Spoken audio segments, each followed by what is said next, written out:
السلام عليكم ورحمة الله وبركاته دمان داوداش فيديوغان داون دونو دمانتين سو dhawaada waxaanu joognaa magaalada Harar ee dowlad deegaanka Hareerida daawadayaal awal waxaan ku codsanayaa dhammaantiinba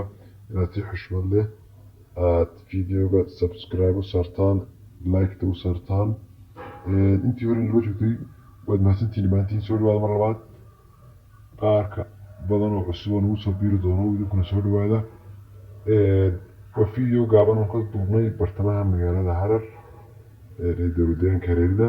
halkaa daawanaysaan waa laamida number 1 ka ah one way iyo two way bay leedahay waxaan maraynaa dhinaca one way-ga ee u baxda xagga Diridhaba ama Addis Ababa haddaba qofkii yaqaan magaalada Harar uu garan karayaa eriyadan aan marayno inkastoo videogu aanu ahayn mid dhammaystiran ama si professional aan u duubnay uu ahaa si degdeg ah aanu dhex marayno magaalada inaga ahayd marka halkan aad arkaysaan